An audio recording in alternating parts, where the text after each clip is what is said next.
Hello student, कैसे हो? बहुत अच्छे। तैयारी कैसी चल रही है आप लोगों की? अच्छी चल रही होगी। Class 12 mathematics chapter 5 differentiation exercise 5.3। ठीक है, इसमें क्या होगा, आपको एक अलग तरीके से डिफरेंशिएशन करना होगा। जैसा कि मैंने लास्ट वीडियो में आपको बताया था कि सिंपली कुछ फॉर्मूले याद करें और आप उसका डिफरेंशिएशन करने। लेकिन यहाँ पर क्या है, इम्प्लिसिट फंक्शंस का डिफरेंशिएशन। इम्प्लिसिट फंक्शन,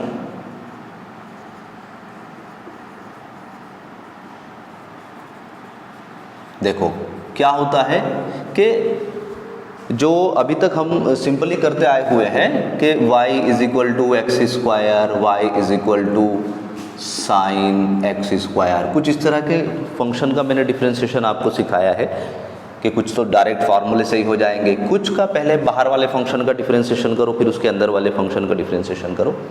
लेकिन अभी क्या होगा कि सिंपली यहाँ पर क्या करना, x के रेस्पेक्ट में डिफरेंशिएशन कर रहे हैं। लेकिन अब इक्वेशन बनेगी एक हमारे पास जिसमें हमें x के रेस्पेक्ट में डिफरेंशिएशन करना होगा, लेकिन y का भी करना होगा।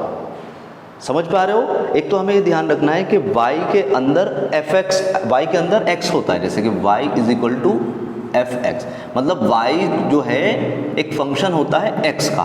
तो अगर हम x का डिफरेंशिएशन करेंगे तो y का डिफरेंशिएशन किस तरीके से हमें करना होगा। ओके, मैं एक छोटा सा एग्जांपल देके बताता हूँ। जैसा कि मान लेते मैंने लिखा x square plus y square is equal to 4।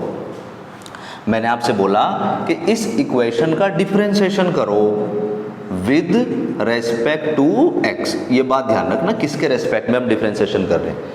तो आप जो है, जो थोड़ा बहुत सीखे हुए हैं वो एकदम से करेंगे कि सर एक्स स्क्वायर का तो हो जाएगा 2x और y का हो जाएगा 2y and it is equal to 4 का हो जाएगा 0 और हमारा आंसर हम सोचेंगे आंसर आ गया। लेकिन नहीं, ये एकदम गलत हो जाएगा। किसके रेस्पेक्ट में कर रहे हैं? x। जिसके रेस्पेक्ट में करेंगे उसका तो सिंपल जो हमने आपको सिखाया वो ही आंसर आएगा। लेकिन y के रेस्पेक्ट में नहीं कर रहे। अगर y के रेस्पेक्ट में करते हैं तो 2y आ जाता है, लेकिन y के अंदर x छुपा हुआ है। y is the function of the x।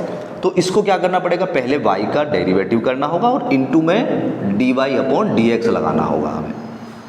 बात समझ में आई है कि अगर जिस वेरिएबल के रेस्पेक्ट में डिफरेंशिएशन कर रहे हैं, अगर वो उसका सिंपली फंक्शन है, सिंपली कोई नंबर है, तो आप उसको कर दीजिएगा डिफरेंशिएशन। लेकिन अगर दूसरा वाला है तो उसके रेस्पेक्ट में करेंगे, लेकिन dy अपॉन dx लगा देंगे।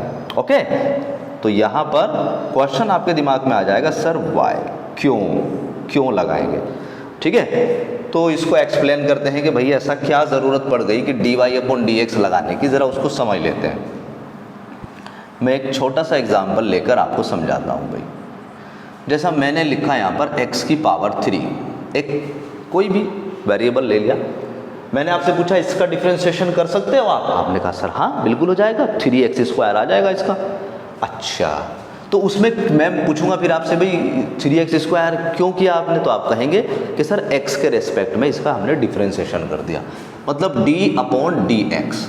ऐसे करके देखो, अगर इस फंक्शन, ये जो वेरिएबल है आपका x, इसका x के ही रेस्पेक्ट में डिफरेंशिएशन कर रहे हैं, तो इसका जो आंसर है वो कितना आ जाएगा, 3x स्क्वायर। नो डाउट, कोई दिक्कत नहीं है यहाँ पर। ओके, लेकिन प्रॉब्लम कहाँ पर एराइज हो रही है कि अगर ये y क्यूब हो और आप dy अपॉन dx ही करने लगे, अब यहाँ पर तालमेल गड़बड़ा जाता है।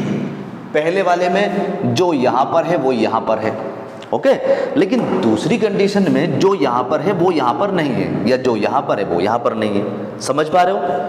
तो मेरे दिमाग में ये आएगा कि काश यहाँ पर dx है, x है, तो यहाँ पर भी x आ जाए। या दिमाग में ये आ जाएगा कि यहाँ पर अगर y है तो अगर यहाँ पर भी y आ जाए तो तब भी कोई दिक्कत नहीं है मुझे। समझ रहे हो ना? सेम अगर नंबर होंगे, सेम वेरिएबल होंगे तो इजीली मैं उसका डिफरेंशिएशन कर पाऊंगा, लेकिन डिफर होंगे तो मैं यहाँ पर प्रॉब्लम में फंस जाऊंगा। ओके, तो मैं कोशिश करूंगा कि इन दोनों को एक जैसा बनाया जाए। तो उसके लिए हम क्या करते हैं, हम मल्टीप्लाई कर लेते हैं dy upon dy upon dy, क्योंकि तो कैंसिल हो जाएंगे, dy से dy कैंसिल, 1 रह जाएगा, कोई दिक्कत ही नहीं आएगी हमें। ओके, लेकिन अब यहाँ से हम इसको इंटरचेंज करते हैं। ज़रा देखो, ज़रा क्या इंटरचेंज हो गए। इट इज़ इक्वल टू, इसको मैं इधर ले जाता हूँ, इसको इधर ले आता हूँ। ध्यान से समझो भाई, डी अपॉन डी वाई, और ये वाई की पावर 3 हो गया, and it is equal to d y, no equal नहीं भाई, and into d y upon d x. देखो भाई समझ गए आप, इसको मैंने इधर लिख दिया, इसको इधर, क्योंकि मल्टीप्लाई में तो ऐसा कर सकते हैं, कोई दिक्कत थोड़ी है। अब यहाँ पर देखो, अब देखो सेम नंबर आ गए, एक जैसे बिल्कुल, तो इसका मतलब एक जैसे देखते ही तो आप खुश हो गए कि इसको क्या लिख सकते हैं हम, 3y², खत्म हो गया ना इसका डिफ्रेंसिएशन, और इनटू में क्या आ गया, d y upon d x. तो आपने देखा खुद ब खुद, अगर कोई जिसके रेस्पेक्ट में आप डिफ्रेंसिएशन कर रहे हैं वो फंक्शन अगर डिफर है, जो फंक्शन है आपके पास, ठीक है, दोनों में डिफरेंस है, तो हम इसका डेरिवेटिव किया हमने 3y², लेकिन साथ में d y upon d x लगाना पड़ा हमें, ठीक है, कि जो फंक्शन था वो ऊपर लिखना है, डी जो भी यहाँ पर था डी वाई, जेड होता तो डी जेड लिख देते, और जिसके रेस्पेक्ट में डिफ्रेंसिएशन कर रहे हैं वो नीचे लिख देते। ओके, बात समझ में आ गई आप लोगों को, बहुत अच्छे से समझ में आ गई होगी ये। तो अब अगर कोई भी क्वेश्चन आपके सामने आता है तो आप इजीली उसको सॉल्व कर पाएंगे। चलो भाई, इसी कॉन्सेप्ट को बताना था, एक्सरसाइज पर चलते हैं अब फटाफट। ये मैं पूछूंगा बाद में भाई आपसे है कि क्यों आता है ये, है इसको याद रखना, आप इसको याद रखना। और अब मैं आपके क्वेश्चन कराता हूं भाई।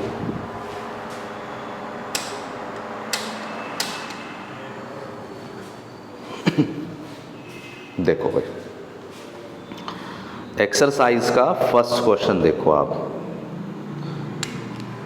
एक्सरसाइज 5.3 का फर्स्ट क्वेश्चन ये है, 2x + 3y is equal to sin x। उसने कहा है dy अपॉन dx बताओ कितना होगा, dy अपॉन dx बताओ कितना होगा। तो आप समझ गए कितना होगा भाई, बिल्कुल सही सोच रहे हो आप कि सर ये इक्वेशन 1 मान लेते हैं और लिख लेते हैं कि differentiation of 1 with respect to x, x के रेस्पेक्ट में यहाँ पर डिफरेंशिएशन कर दो, तो कितना हो जाएगा इसका डिफरेंशिएशन, तो भाई 2 आ जाएगा। ओके, इसका डिफरेंशिएशन अभी y के हिसाब से करो ज़रा, तो 3 आ जाएगा, लेकिन डिफरेंशिएशन किसके रेस्पेक्ट में कर रहे हैं, x के, यहाँ पर क्या है y है, तो समझ गए dy अपॉन dx यहाँ पर मुझे लगाना पड़ेगा, and it is equal to, यहाँ पर sin x x का है, x में तो कोई दिक्कत नहीं है, sin का कितना हो जाएगा, cos x हो जाएगा। और बस यहाँ से आप इसको कैलकुलेट कर लो, इसको इधर ले जाओ, 3y upon d x is equal to cos x minus के 2, ये 3 इधर ले आओ, तो dy upon d x is equal to cos x minus 2 divide by 3, यही मेरा आंसर आ गया है। समझ पा रहे हो, बहुत सिंपल एक्सरसाइज है। देखो और करते हैं, चलो इसको मिटा देता हूँ, कुछ बड़ा सा क्वेश्चन ले लेते हैं। देखो भाई, कुछ बड़ा सा क्वेश्चन लेके सॉल्व करते हैं। ये ले लेते हैं 5 ले लेते हैं, question number 5, x² plus xy plus y² is equal to 100। इसको सॉल्व करते हैं। तो यहाँ पर आपने इसका डिफरेंशिएशन कर लिया कि differentiation with respect to x, इसका डिफरेंशिएशन x के रेस्पेक्ट में तो 2x आ जाएगा प्लस, अब यहाँ पर दो फंक्शन का प्रोडक्ट हो रहा है तो फर्स्ट और सेकंड का कॉन्सेप्ट अप्लाई कर लो। First as it is, second का डेरिवेटिव, ये ऐसे करके, या डैश लगा दो है भाई, डैश लगा लेते हैं,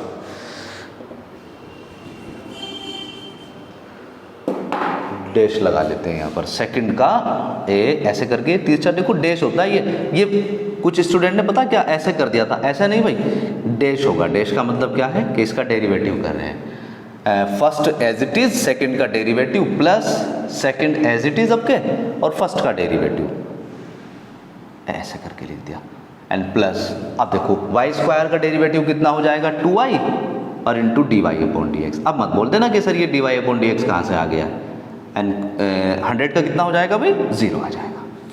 इसको आप सॉल्व कर लो आप, तो ये हो जाएगा 2x प्लस के x, y का कितना हो जाएगा डेरिवेटिव, y का डेरिवेटिव हो जाएगा कितना भाई 1, लेकिन y का थोड़ा ही ना कर रहे हैं, इनटू में dy अपॉन dx। जहाँ पर भी y का डिफरेंशिएशन होगा, y का डिफरेंशिएशन कर देना है सिंपली, लेकिन dy अपॉन dx लगाना बिल्कुल नहीं भूलना है। शुरुआत में यही गलती करोगे आप बस, y जुगा तू x का डेरिवेटिव कितना 1 प्लस के 2y और dy upon dx it is equal to 0। बस इसको क्या करो, dy अपॉन dx वाले को तो एक ही तरफ रहने दो, इन दोनों को, जो बचे हुए हैं उनको दूसरी साइड ले जाओ, क्योंकि मुझे dy अपॉन dx की वैल्यू निकालनी है। तो कितना हो जाएगा, ये भी उधर जाएगा और ये वाला पार्ट भी उधर जाएगा, इधर रह जाएगा x dy upon dx plus के 2y dy upon dx it is equal to minus के 2x माइनस के y। यहाँ से dy अपॉन dx को बाहर कॉमन ले लो, dy अपॉन dx को कॉमन ले लिया, कितना बचा x plus 2y it is equal to minus के 2x माइनस के y। dy अपॉन dx की वैल्यू निकाल लो अब भाई, इस पार्ट को नीचे ले जाओ, तो ये dy upon dx it is equal to minus के 2x माइनस के y and divide by x plus 2y। ये मेरा आंसर आ गया है। आ गई है बात समझ में? बस इतना सा काम करना है आपको और आप इजीली इन सभी क्वेश्चन को अटेम्प्ट कर पाएंगे। ओके, एक क्वेश्चन और ले लूँ भाई, वैसे आप करके देखना, इसमें आप करके देख लेना, आप आराम से इनको अटेम्प्ट करो। क्वेश्चन नंबर 9 तक हो जाएंगे, तो आज का टास्क आपका 9 तक है। क्वेश्चन नंबर 10, 11, 12 का कॉन्सेप्ट हम कल डिस्कस करेंगे। तो आज की वीडियो में इतना ही। अपना ख्याल रखें, मन लगाकर धीरे धीरे अपनी पढ़ाई करते रहें और ख़ुद भी ज़्यादा से ज़्यादा एफर्ट्स करें। हम तो आप लोगों की हेल्प कर ही रहे हैं, लेकिन खुद भी बहुत ज़्यादा एफर्ट्स करें, कोशिश करें जल्दी से जल्दी अपने सिलेबस को कंप्लीट करने की। दूसरा चीज़, अपने डिलीटिंग सिलेबस का भी ध्यान रखें कि जो टॉपिक आपके सिलेबस से डिलीट हो गए हैं, ठीक है, उनको कवर ना करें। स्मार्टनेस के साथ अपने तैयारी को बेहतर करें। आज की वीडियो में इतना ही। God bless you, thanks for watching, bye bye.